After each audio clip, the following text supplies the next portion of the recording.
What's up? It's your boy Carcino here, and let's jump right into it. Wyclef versus Canibus, or Canibus versus Wyclef. This is the true story of what's going on with the beef. Now, when Wyclef got Canibus, everything started to go his way because he was at the height of his career. Because the Fugees just came off the biggest album ever. I mean, completely their biggest album ever. Mainly because everybody was loving Laura and everything, Fuji, La, and all that stuff. So now the album flops. Okay, it didn't do anything they thought it was gonna do, and people who ran out and copped it. It sold like almost 200, 300,000 when it first dropped, and it just fell short because there was nobody really gravitating to the song. He didn't have the second song to come out. Normally, that's why they say, where's your two-hit single? You gotta have an A-side and a B-side. If you got an A-side record, where's the B-side? What was his B-side? He had no B-side record. And when he jumped out, it was because of Second Round Knockout, which was one of the last songs they made for the album. Which lets you know that this album had a bunch of songs that meant nothing.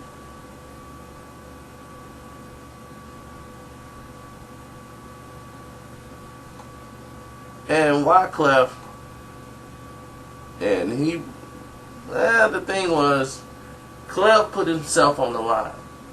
Clef put out a diss record for LL Cool J after the Ripper Strikes Back called What Clef's Got to Do With It.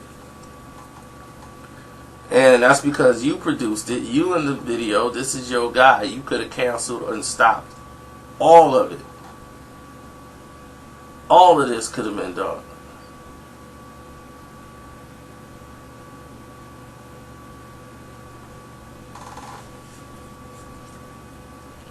So, second CD is coming his way, and an interview comes out because Canibus can't believe what just happened with his album and how everybody's like, the album is garbage and it's not this, it's that. So when he gets an interview, Canibus is like, yeah, man, I'm cutting ties with Wyclef.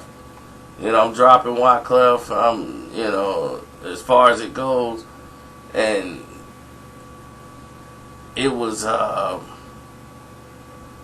he blamed Wyclef for everything, you know. It was like, look, I can't do it because he was the producer. So if all the tracks was whack and the beats was whack, that's on him, right? So I got to let him go. And it's like every time they bring the situation up, it changes a little bit. Like, Wyclef was a little upset with the fact that he went public and was like, dude, Wyclef's like, man, I apologize to LL Cool J because I went against an icon for a guy that's unloyal and like this. Listen to him. You know, like, this guy would say that to me and do this after what I've done for him.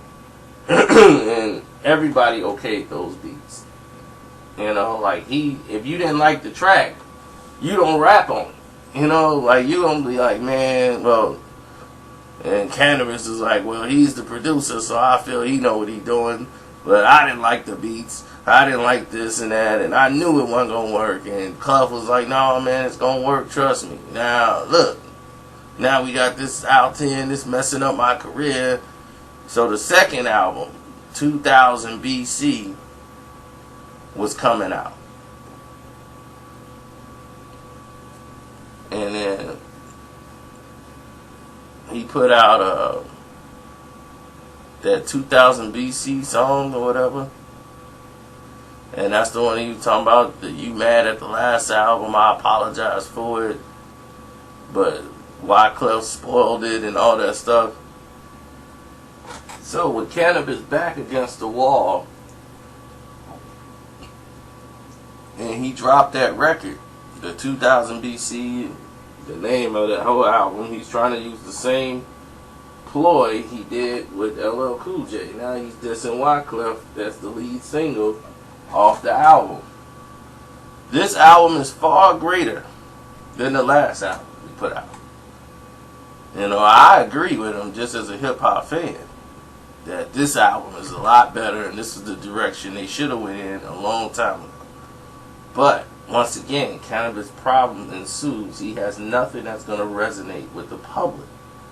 He has something that's going to resonate with the streets this time.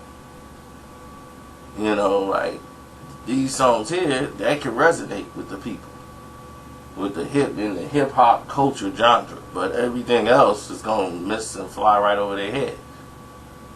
So it was just lacking direction. He's going from different topics and just it's a whole bunch of nothing. You know, it's like a Lil Wayne record, except for Lil Wayne now that's the thing. Like Canibus probably would be amazing right now. You know, because that seems to be everybody's thing. Just rap about random stuff that means absolutely nothing. But hearing this and becoming so bitter about it that Wyclef put out a song called However You Want It from the album The Eclectic. I think it was like 2 sides to every story or 2 sides to every books and stuff like that. But you know,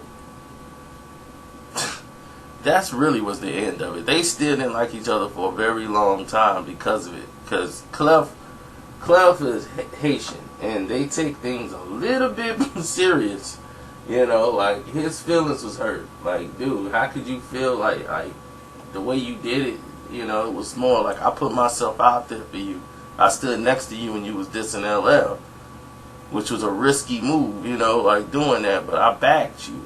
You know, and for you to do that. And through the years, because of the way that happened, nobody wanted to deal with Canibus. Like Universal was like, no Wyclef, no Fugees, no Lauryn Hill collaboration. You know what? We're pulling the plug here. We're gonna lose money here. No Wyclef on the second album. They wasn't really feeling that at all. So Universal was like, you know what, we gotta get out of this mess. Pull the plug on his promotion, his budgets, everything. So the album was really not distributed well, had very little distribution, any type of promotion. It was just terribly represented, and Canibus was very pissed off, and he thought Wyclef, you know, he did that to him. Like, man, Clef did all this to me. Clef did this, Clef did that. But in actuality, he's correct. Clef he stopped a lot of stuff that was happening for Canibus. Anything Canibus had doing, Wyclef be like, you know what, we gonna come there, we'll do this, we're gonna do that. And then he was in a beef a little bit with Lauryn Hill at the time. Lauryn was doing her own thing, and she said some things that, and they were like, oh, come on. It wasn't nothing they couldn't work past, but he even had some remarks to address some of the things she was saying about him. So the Fuji name came by. It's a lot bigger than that. So Wyclef said, we don't come in and do your show, or we'll come in and speak to such and such. Don't worry about Canibus. Canibus stuff will get knocked to the side.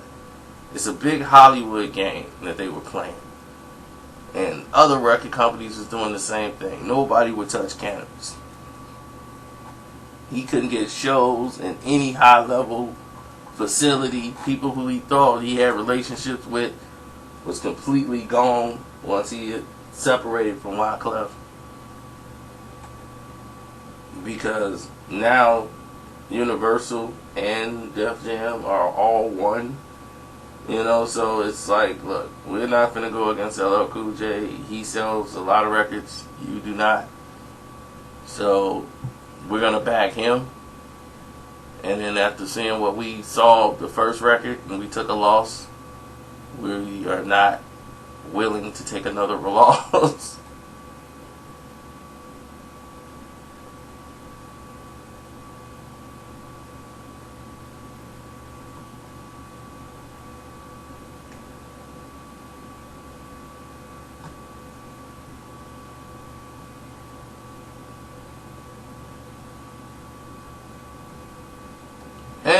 basically the feud ended right there. You know, it was basically done from that point. You know, it was like, really? They just never gotten around each other to squash it, but they squashed it like, I think like in 2005 or something. And they went back and they went to Wyclef Studios and stuff, and they're supposed to do a reunion album with the Fugees, and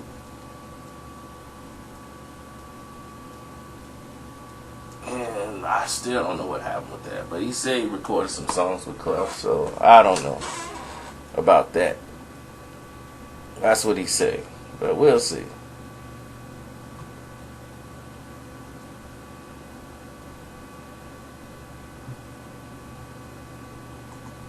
I'm out, man.